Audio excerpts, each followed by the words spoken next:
B குரு சொந்தங்களுக்கு வணக்கம். இன்னைக்கு நேர்காணல நம்மளுடன் இணைந்திருப்பவர் அரசியல் விமர்சகர் திரு தேவப்பிரியா அவர்கள். அண்ணா வணக்கம். வணக்கம் கார்த்தி. எப்படின்னா இருக்கீங்க? நல்லா இருக்கேன் கார்த்தி. வெயில் தான் அப்படி உருக்கி தள்ளுது. சூப்பர்.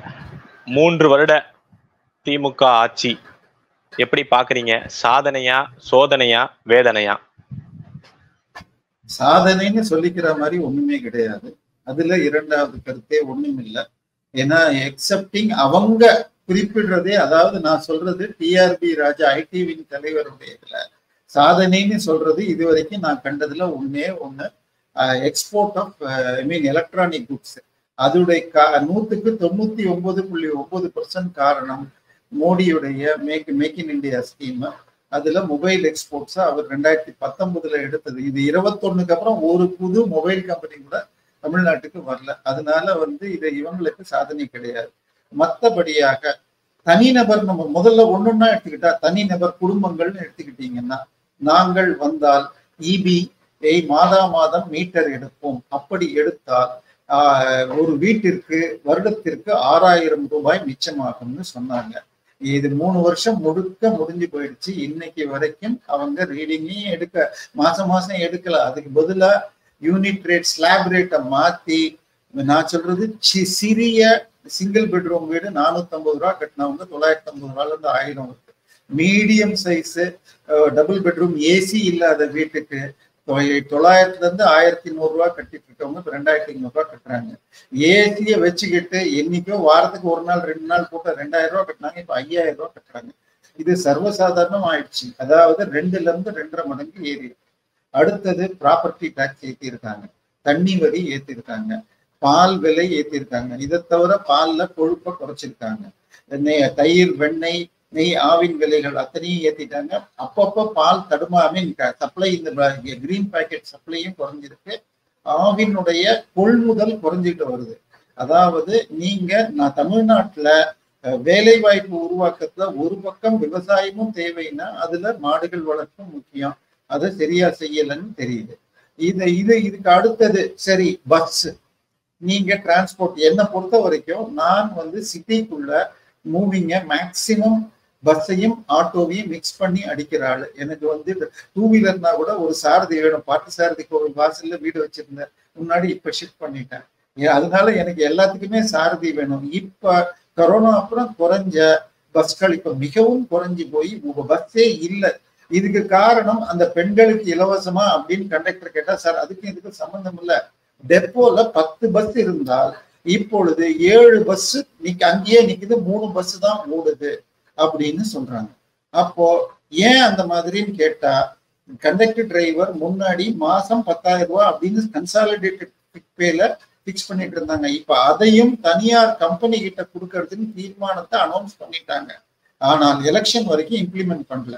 இது எலெக்ஷனுக்கு அப்புறமாக தாம்பரம் குரோம்பேட் டெப்போ ஒரு கம்பெனிக்கு போகும். அவங்க ஒரு ரேட்டுக்கு சப்ளை பண்ணுவாங்க. இன்னொருத்தர் ஆலந்தூர் சைதாப்பேட் டெப்போ கொடுப்பாங்க. அப்படிங்கிற மாதிரி, ஏன்னா டைரக்ட் எம்ப்ளாய்மெண்ட் கம்பெனி, நீங்க டிரான்ஸ்போர்ட் கம்பெனிக்கு ஒர்க் பண்ண மாட்டீங்க, ஒரு இன்பிட்வீன் கம்பெனிக்கு தான் ஒர்க் பண்ணுவீங்கன்னு அந்த மெத்தடுக்கு கொண்டு வர பாக்குறாங்க. இதனால பஸ்களே சிட்டி இல்லை. நீங்க இன்னைக்கு நான் முழுக்க என்னுடைய கேரியர் 18 வயசுல வேலைக்கு போய் 55 வயசு வரைக்கும் சேல்ஸ்ல தான் இருந்தேன். முழுக்க பஸ்ஸை நம்பி இருந்தேன். இன்னைக்கு ரெக்கார்டிங்க்கு வாரத்துக்கு 2-3 நாள் போறதுன்னா கூட என்னால முடியல. ஊபரையும் ஓலாவையும் தான் நம்ப வேண்டி இருக்கு. சொல்றீங்க நீங்க. அவங்க பாருங்க, அவங்க என்ன அவங்க சைட்ல இருந்து என்னென்ன சொல்றாங்கன்னா, கலைஞர் மகளிர் உரிமை திட்டம், நான் முதல்வன் திட்டம், முதலமைச்சரின் காலை உணவு திட்டம், இன்னுயிர் காப்பும் நம்மை காக்கும் 48, மக்களை தேடி மருத்துவம், முதல்வரின் முகவரி, மழைநீர் வடிகால் பணிகள், எண்ணும் எழுத்தும், அனைவருக்குமான IITM திட்டம் சொல்லிட்டு அவங்களும் வரிசையா வச்சிருக்காங்களே. அப்ப நீங்க அந்த சைடு நடந்திருக்குன்னு பாக்கணும்ல. இதுல இதெல்லாமே அவங்க ஸ்கீம். இதுல எதை முடிச்சிருக்காங்க? மழைநீர் வடிகால் திட்டம்னு சொன்னீங்க. மழைநீர் என்ன ஆச்சு? எத்தனை பேர் பாதிக்கப்பட்டு, சபாநாயகர் தன்னுடைய பேரனுக்கு 2 நாளைக்கு பால் வரலன்னு சொன்னது வரைக்கும் எளிதாக எல்லாருக்கும் தெரியும். அதுக்கு அடுத்ததாக காலை உணவு திட்டம்னு சொன்னால், இது நியூ எஜுகேஷன் பாலிசியில இருக்கிற திட்டம். சென்னையில கார்பரேஷன் ஸ்கூல்ஸ் அத்தனையும் கவர்னர் தான் தன்னுடைய ஃபண்ட்ல இருந்து 5 கோடி, முன்னாடி இருந்த கவர்னர் பன்வாரிலால் புரோஹித் ஒதுக்கி அந்த ஸ்கீம் இம்ப்ளிமெண்டேஷன் ஆனது தமிழ்நாடு அளவோட பரப்பியிருக்காரு. இதுக்கு திமுகவுக்கு தனியாக ஸ்பெஷலா ஒன்றும் கிடையாது. ஆச்சா, இதுக்கு அடுத்தது நியூ எஜுகேஷன் பாலிசியில இருக்கிற திட்டங்கள்ல சிலதை மாற்றி வேற பெயர்களை சொல்லியிருக்காங்க. ஆனால் நான் சொல்றது, நீங்க சொன்ன அடுத்தது இந்த பெண்களுக்கு இது உரிமை தொகைங்கிறீங்க. இந்த எலெக்ஷன் அவங்க போய் கேம்பெயின் பண்ணப்ப சந்திச்ச பெரிய பிரச்சனையே வராதவர்கள் புலம்பனம் தான், எனக்கு வரலன்னு சொல்றது. இப்போ பிலோ பாவர்ட்டி லைன் விமன்ஸுக்கு கொடுக்கணும்னு நீங்க அனௌன்ஸ் பண்ணியிருந்தா கூட பரவாயில்ல. இந்த எலெக்ஷன்ல இப்ப காங்கிரஸ் மேனிஃபெஸ்டோல அந்த வார்த்தையை சேர்த்திருக்காங்க. ஆனால் பிலோ பாவர்ட்டி லைன் விமன்ஸ் நானா அதை எப்படி டிசைட் பண்ணுவீங்க? இப்ப அரிசி கார்டுன்னு சொன்னா தமிழ்நாட்டுல 2.15 கோடி கார்ட்ஸ் இருக்கு. அதுல கிட்டத்தட்ட 2 கோடி கார்ட்ஸ் அரிசி கார்டா இருக்குன்னா, இப்ப அரிசி கார்டுலாம் பிலோ பாவர்ட்டி. கவர்மெண்ட் சர்வெண்ட் மாசம் 1 லட்சத்துக்கு மேல வாங்குறவங்க, ஐஓசிஎல் ஓஎன்ஜிசில ஒர்க் பண்றவங்க எல்லாம் அரிசி கார்டு வச்சிருக்காங்க. எல்லாருடைய இது ரேஷன் கார்டும் ஆதார் கார்டும் பேன் கார்டும் லிங்க் ஆயிருக்கு. அதை வச்சு இதை கண்டிப்பா பண்ணலாம். இந்த 6000 ரூபாய் கொடுக்க மறுத்தப்ப நீங்க ஐடி ஹோல்டர் கவர்மெண்ட் சர்வெண்ட்னு சொன்னாங்க அப்படிங்கிறாங்க. அதை தெரிஞ்சே ஏன் இன்னைக்கு வரைக்கும் அவங்களுக்கு மாத்தல? இந்த தைரியமான அரசுகள் வரணும். இதற்கு அடுத்ததா நீங்க சொல்ற மாதிரி வேற ஏதாவது திட்டம் மக்களுக்கு பயனடைஞ்சிருக்கா அப்படின்னு பார்த்தோம்னா சரி. அடுத்தது இவங்க திருப்பி திருப்பி திருப்பி ஒரு வார்த்தையை சொல்லுவாங்க, சமூக நீதி. சமூக நீதிக்கும் திராவிட பன்னியாரிசத்துக்கும் என்னைக்குமே தொடர்பு கிடையாது. எதனால் திரு ஏ ராஜா அவர்கள் பெரம்பலூர்ல நிக்காம நீலகிரிக்கு போறார். இந்த பெரம்பலூரை சேர்ந்த அவர் பெரம்பலூர்ல நிக்காம பொது தொகுதியில ஒரு திமுக ஒரு எம்பியை நிறுத்த மாட்டோம், நீ இன்னொரு தனி தொகுதிக்கு தான் போகணும்னு நீலகிரிக்கு அனுப்பிச்சிருக்காங்க. சரி, கனிமொழி அம்மையார ஏன் சென்னையில நிறுத்தாம கொண்டு போய் நான் இதுல தூத்துக்குடியில் நிறுத்தணும்? அவருடைய தாயார் ஜாதி ஓட்டுகள் அங்க ஜாஸ்தின்னு சொல்லிட்டு. சரி, இதுக்கு அடுத்தது ஃபீல்டுல இந்த ஆட்சி வந்த பிறகு ஸ்கூல்ல ஒரு தண்ணி தொட்டியில வேங்கை வயல்ல உங்களுக்கு மலம் கலந்ததுன்னு சொன்னாங்க. இன்னைக்கு வரைக்கும் யார் குற்றவாளின்னு கண்டுபிடிக்கல. அது கூட பரவாயில்லைங்க, யாரோ ஒருத்தர் கொண்டு போய் அள்ளி போட்டாரு, யாரு என்ன நைட்டு தெரியாது. ஆனா அந்த தொட்டி இடிக்காமல் வெறும் கிளீனிங் ப்ளீச்சிங் பவுடர் வச்சு கிளீன் பண்ணி இன்னைக்கும் அந்த தண்ணியை தான் மக்கள் குடிக்கணுங்கிறாங்க. ஏன்னா அது எஸ்சி மக்கள் மட்டும் குடியிருக்கிற பகுதியில ஏன் அந்த தொட்டி இடிக்கப்படலை? இதை விட ஒரு கேவலமான ஒரு டிசிஷன் வேற எதுவுமே இருக்க முடியாது. இப்ப அங்க அதை சரியாக இது அவங்க புகாரை டீல் பண்ணாதனால இப்ப அது ரிப்பீட் ஆகுது. சாணி கலந்தது அது இதுன்னு திருப்பி அதே மாதிரி நியூஸ் வருது. இன்னைக்கு இப்ப நீங்க +2 ரிசல்ட் நேற்று வந்ததுல ஒரு எஸ்சி மாணவனை மற்ற மாணவர்கள் போய் வெட்டினவன் நல்ல மார்க் எடுத்தான்னு வந்திருக்கு. சோ இங்க சமூக ஜாதி வெறி அதிகமாகி இருக்கு. அதுக்கு காரணம் அந்த ரெட் ஜெயண்ட் மூவிஸ்ல ஜாதி வெறி தூண்டும் டைரக்டர்ஸ் எடுக்கிற படங்கள் போற்றப்படுகிறது. அதனாலதான் இது எல்லாமே பிரேக்கிங் இந்தியா போர்சஸ் அப்படிங்கிற அடிப்படையில வரும். சினிமாக்கள் நீங்க இவ்வளவு தூரம் குறை சொல்றீங்க. அப்படி இருந்துமே இப்ப 2024க்கான அந்த மக்களவை தேர்தல்ல திமுக தனி பெரும்பான்மை போடும். நீங்க பாஜக எவ்வளவு வருமோ அதிமுக எவ்வளவு வருமோ இல்ல, பட் சிங்கிள் லார்ஜஸ்ட் பார்ட்டியா திமுக தான் மீண்டும் வரதுக்கான வாய்ப்புகள் அதிகம் இருக்கும் தானே கள நிலவரம் சொல்லுது. நீங்க எப்படி கள நிலவரம்ங்கிறது எதை வச்சு டிசைட் பண்றீங்கன்னு எனக்கு தெரியல. ஏன்னா ஆளுக்காள் எனக்கு இந்த செய்தி இருக்கு அந்த செய்தி இருக்கு இது உளவுத்துறை கொடுத்திருக்குன்னு சொல்லிக்கிட்டு இருக்காங்க. எனக்கு வந்துள்ள தகவல்கள் படியாக 20ல இருந்து 25 சீட்டை கூட திமுக தனியாக ஜெயிக்காது. 7ல இருந்து 10 சீட்டு வரைக்கும் பாஜக வர முடியும் என்றும் 5 சீட்டு வரைக்கும் அதிமுகவும் வரலாம் அப்படிங்கறதுதான் வாய்ப்பு இருக்கு. இல்ல சீட்டே வரலன்னே வச்சுக்கோங்க. நான் சொல்றது 35 சீட்டு திமுக கூட்டணி ஜெயிக்குது, 4-5 சீட்டு தான் பாஜக பிளஸ் அதிமுக ஜெயிக்குன்னு வச்சுக்கோங்க. இப்போ 2019ல அவங்க வாங்கினது 53% ஓட்டு. அது 44% 2021ல குறைஞ்சு போச்சு. இப்ப அது 37-38 குறைஞ்சா யார் தப்பு? எதுல இருக்கவங்க பிரிஞ்சதுனால நீங்க ஜெயிக்கிறீங்க. ஆனால் உங்களுடைய ஓட்டு குறைஞ்சிக்கிட்டே வருது அப்படிங்கிறது தான் இதுல இருக்கு. இன்னொன்னு, அடுத்தது மிக முக்கியமான பிரச்சனை சட்டம் ஒழுங்கு பிரச்சனை. இப்ப கோயம்புத்தூர்ல ஒரு கோவில் வாசல்ல ஒரு கார்ல மனித வெடிகுண்டு, ஒரு முஸ்லிம் இது வெடிச்சத சிலிண்டர் குண்டுன்னு ஓட்டினாங்க. அதுக்கப்புறமா அது தெளிவாக ஒரு மனித வெடிகுண்டுன்னு தெரிஞ்ச உடனே திரு அண்ணாமலை அவர்கள் போராட்டத்தினால என்ஐஏ கிட்ட போக அந்த தொடர்பு விரிஞ்சுக்கிட்டே இது வரைக்கும் 14 பேரை அரெஸ்ட் பண்ணியிருக்காங்க. அதுல பாத்தீங்கன்னா கர்நாடக பெங்களூர்ல அங்க வெடிச்ச ஹோட்டல்ல வெடிச்ச குண்டு வெடிச்சவங்களுக்கும் இவங்களுக்கும் தொடர்பு இருக்கு. இவங்க எல்லாம் மேட்டுப்பாளையம் அருகே ஊட்டி மலை தொடர்ல ஆயுத ட்ரைனிங் எடுத்துட்டு இருக்காங்க. சத்தியமங்கலத்துக்கிட்ட ஆயுத ட்ரைனிங் எடுத்துட்டு இருக்காங்க, அரபிக் காலேஜ் வழியா பண்றாங்க அப்படின்னு செய்தி வருது. சோ திருப்பியும் ஃபண்டமெண்டலிசம், முஸ்லிம் அடிப்படைவாத தீவிரவாதத்தை கட்டுப்படுத்தாம போகுது இந்த பக்கம். அதனால அதுக்காக என்ன பண்ணாங்க, அந்த 7 பேர் விடுதலைன்னு ஸ்கீம் போடுறாங்க. இந்த திமுக அரசே இதுல உச்ச நீதிமன்றத்துல போய் அவர்கள் இன்றுமே மதவாத வெறி பிடித்தவர்களாக இருக்கிறார்கள், அவர்களுக்கு ஜாமீன் கொடுத்தால் சமூகத்துக்கு ஆபத்துன்னு இதுல கொடுத்தாங்க. உச்ச நீதிமன்றத்துல இவங்க கொடுத்தா பிடிவிட்டு, ஆனா இவங்க அதிமுக அவங்களுக்கு சப்போர்ட் பண்றாங்கன்னு இவங்களும் 7 பேரை விடுவிக்கணும்னு தீர்மானம் போடுறாங்க. அதாவது தமிழகம் நல்லா இருக்கக்கூடாது, ஓட்டுக்காக நாங்க என்ன வேணா செய்வோம் அப்படின்னு போறாங்க. இதற்கு அடுத்தது பார்த்தால் மதமாற்ற சக்திகள் கீழே இவங்க அப்படியே அடிபணிஞ்சு போயிட்டாங்க. நாங்கள் போட்ட பிச்சையில் தான் இந்த ஆட்சி வந்தது அப்படின்னு ஒரு பாதிரியார் பேசுறாரு. அந்த மீட்டிங்கே எதுக்கு நடந்ததுன்னு சொன்னால், கன்னியாகுமரியில சட்ட விரோதமாக சர்ச்சு கட்டுறதை எங்களை தடுக்கிறாங்க, எங்க ஆட்சியில நாங்க போட்ட பிச்சையில வந்த ஆட்சி, நீங்க எப்படி எங்களுடைய சட்ட விரோதத்தை தடுக்கலாம் அப்படின்னு அதுக்காக போராட்டம் பண்றாங்க. அதுக்கு அடுத்தது மத வெறுப்பு அரசியல். இந்த 1000 கோவில்கள் குடமுழுக்கு பண்ணிருக்கேன் அப்படிங்கிறாரு. அதை விட பெரிய விஷயம், பிரச்சாரத்திலேயே முதல்ல அவர்கள் சொன்னதே, நான் அதிகமா ஒரு இடத்துக்கு போறேன், ஒரு திட்டத்தை தொடங்குறேன்னா அது HRNC டிபார்ட்மெண்ட்க்கு தான் நான் அதிகமா செஞ்சிருக்கேன், அவ்வளவும் கோவில்கள் சார்ந்த இந்து மதத்துக்கு சார்ந்த இதுதான் திட்டம் தான் நான் செஞ்சிருக்கேன்னு சொல்லிட்டு முதல்வர் அவர்களே சொல்றாரே. இது சார்பாக அப்ப 1000 கோயிலுக்கு செஞ்சிருக்காங்க, ஒரு வெள்ளை அறிக்கை வேணும். இதுல எத்தனை அரசு ஃபண்டு கொடுத்துச்சு, எத்தனை பக்தர்கள் ஃபண்டு, எத்தனை HRNC ஃபண்ட்ஸ் கொடுக்கட்டும். இதுல அரசுடைய இதுவே இல்ல, பெரும்பாலான கோயில்ல அவங்க பக்தர்கள் வசூல் செய்து கட்டினதுக்கு அப்புறம் பர்மிஷன் வாங்கணும்னாலே அந்த நோட்டீஸ்ல முதல்வர் ஆசியுடன் HRNC மினிஸ்டர் பேரும் போட்டுதான் பண்ணணும்னு பண்றாங்க. 100% கும்பாபிஷேகத்திற்கும் துறைக்கும் சம்பந்தம் இல்லை. ஐயா, எனக்கு நீங்க கோயில கட்ட வேண்டாம், கோயிலுக்கு பணம் தர வேண்டாம், நீங்க கோயில் வழிபாட்டு உரிமையில எந்த பாதிப்பும் செய்யாம இருங்க. இதுக்கு அடுத்ததாக கோயிலுடைய விழாக்களை தடுக்கிறதுக்குன்னு பாக்குறீங்களே, உட்காந்து தேர் திருவிழா நடக்கணும்னு சொன்னா உடனே அங்க 2 குழு மோதிக்குதுன்னு சொல்றீங்க. உடனே ஹைகோர்ட் சொல்லுது கண்டதேவி கேஸ்ல, நீங்க தேரை ஓட்டுறீங்களா இல்ல நாங்க நடத்தி காட்டணுமா அப்படின்னு ஒண்ணு நடக்குது. இன்னொன்னு, தர்மபுரியில பாப்பாரப்பட்டிங்கிற ஊர்ல பெருமாள் கோயிலுக்கு தேர் நடத்தணும்னா இங்க எலக்ட்ரிக் ஒயர்லாம் கீழே இருக்குது, அதனால தேர் ஓட்ட முடியாதுன்னாங்க.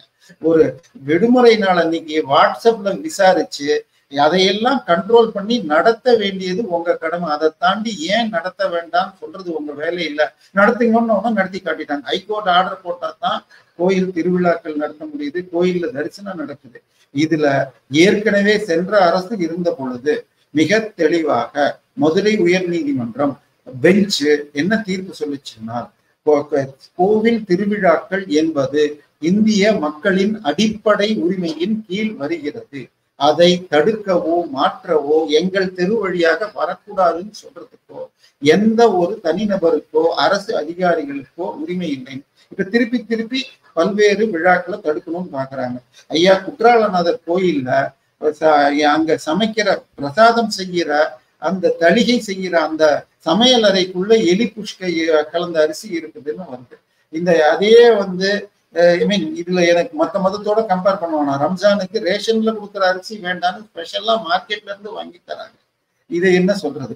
இப்போ இன்னைக்கு வசூல் ஆகிற பணத்துல கோவில் நீங்க எரிஞ்சதுனால சொல்றேன், 100 ரூபாய் வசூல் ஆச்சுன்னா 25 ரூபாய் அந்த கோவிலை வருடம் அதுல இருக்கிற ரிப்பேர்ஸ் அண்ட் ரெனோவேஷன்ஸ பண்ணிக்கிட்டே இருக்கணும்.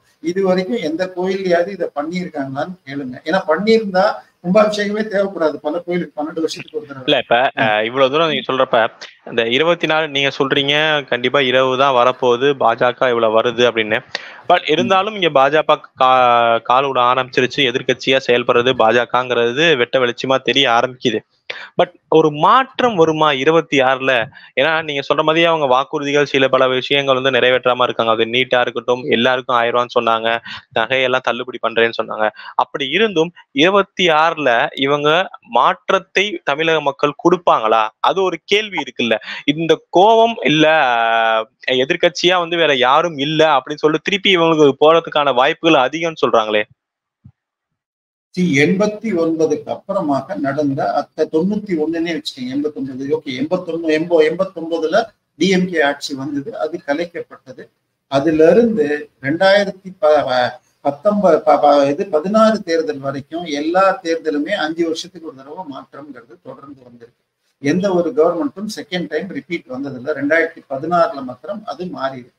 இப்போ இந்த ஆட்சி உங்களுக்கு 2019ல வாங்கினதை விட 9% ஓட்டு 2021ல குறைஞ்சு போயிடுச்சு. இப்ப மீண்டும் குறையும். இப்ப பிரச்சனை என்னன்னா பிரிஞ்சு நிக்கிறது. ஏன்னா அதிமுகங்கிற அந்த கட்சிக்கு இரட்டை இலை என்கிற ஒரு அடையாளம் இருக்கிறது. அது கிராமங்களில் உள்ளளவிலும் அது போயிருக்கிற அளவுக்கு உங்களுக்கு மற்ற கட்சிகள் போல இன்னுமே. அதனால இந்த கூட்டணிங்கிறது இப்ப பாஜக அமைத்துள்ள இந்த கூட்டணி மிக மிக வலுவாக இருக்குது. அதாவது அது எங்கெல்லாம் வீக்கா இருக்கோ அங்க பாமகவை சேர்த்திருக்கு. அத்தோட உங்களுக்கு ஒரு பெரிய இது சமூகத்தை சேர்ந்த டிடிவி மற்றும் ஓபிஎஸ் அவர்கள் இதுல இணைஞ்சிருக்காங்க. இது போன்ற ஒரு சோசியல் இன்ஜினியரிங் உள்ள ஒரு கூட்டணி பலமாக வேலை செய்யணும். ஆனால் திருப்பி சொல்லிடுறேன், 23 தொகுதிகளில் தாமரை தன்னுடைய சின்னத்துல நின்றுச்சு. மீதமுள்ள 16 தொகுதியில மற்றவர்கள் நின்னார்கள்.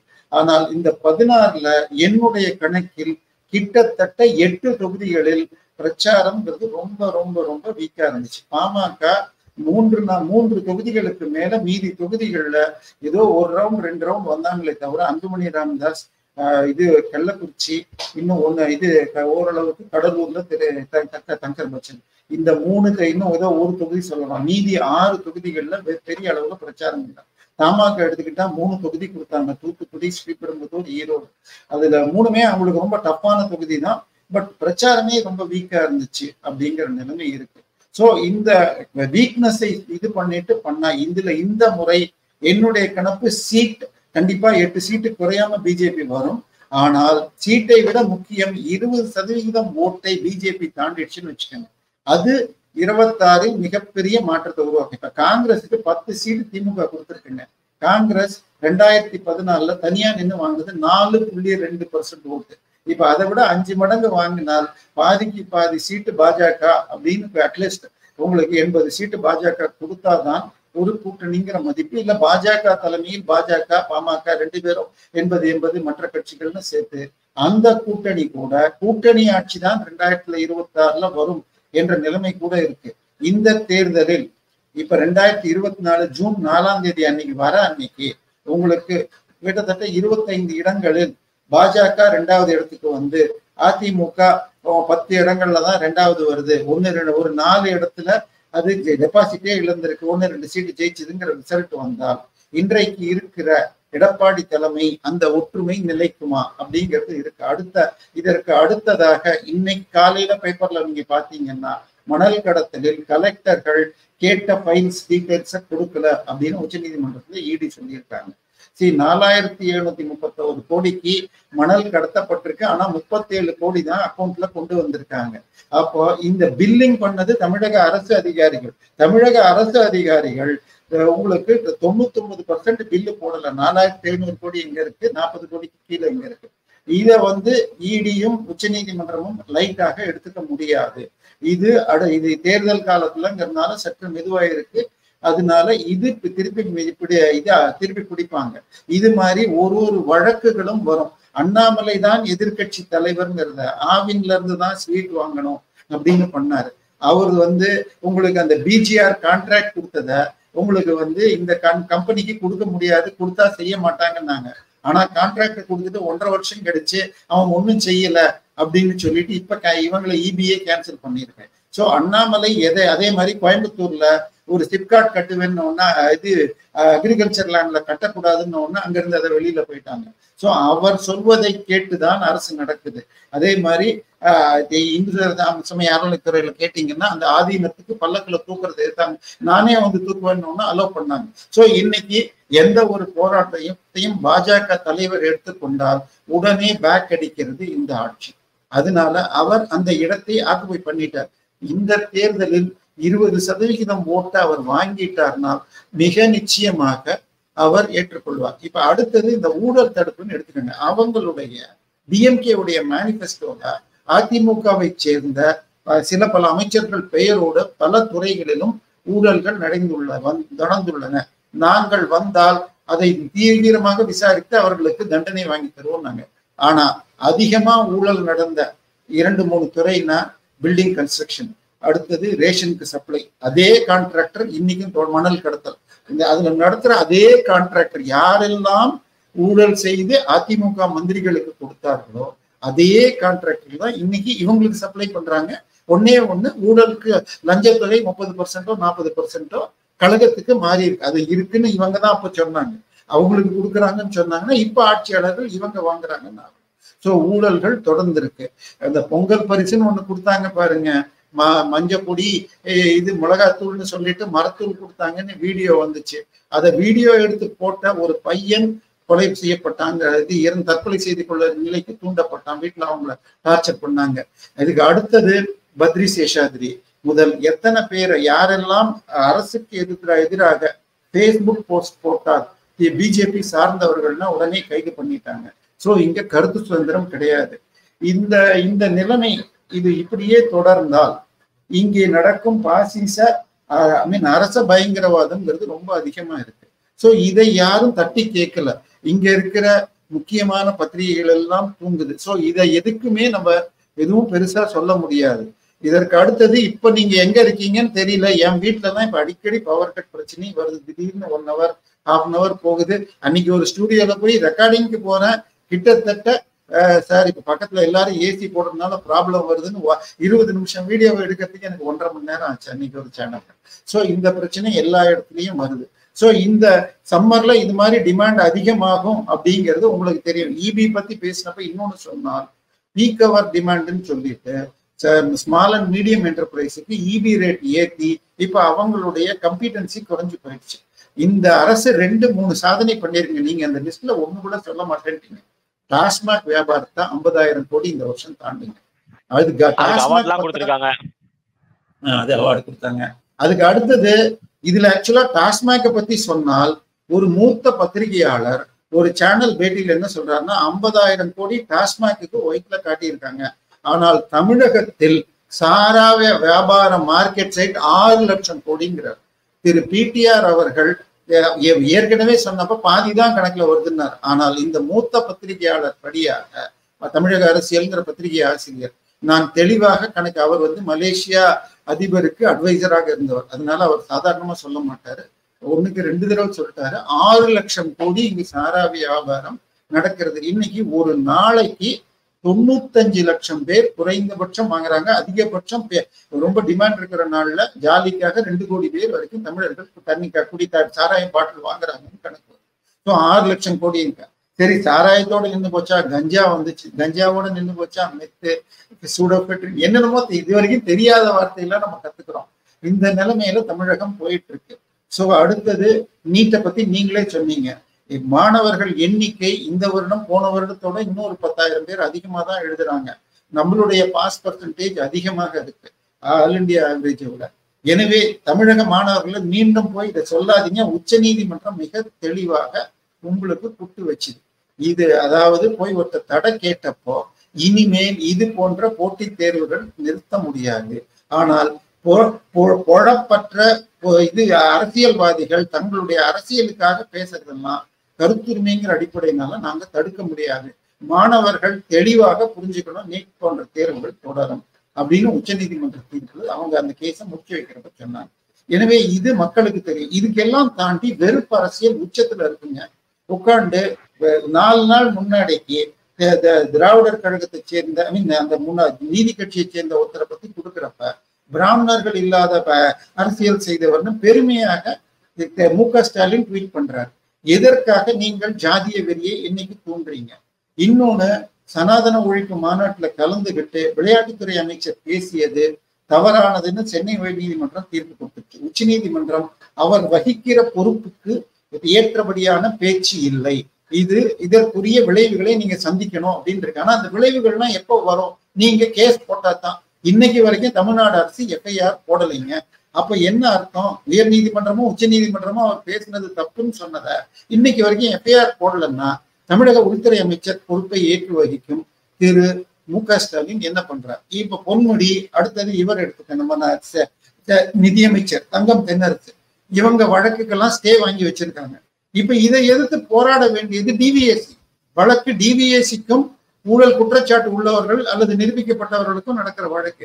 அதுல அவங்க தனிநபராக ஸ்டே வாங்கினாங்கன்னா, நீங்க திமுக கட்சி தலைவர் கிடையாது மு.க. ஸ்டாலின். அவர் உங்களுக்கும் எனக்கும் சேர்ந்து முதலமைச்சர், உங்களுக்கும் எனக்கும் சேர்ந்து உள்துறை அமைச்சர். டிவிஎஸ்சி அவருக்கு கீழே வருது.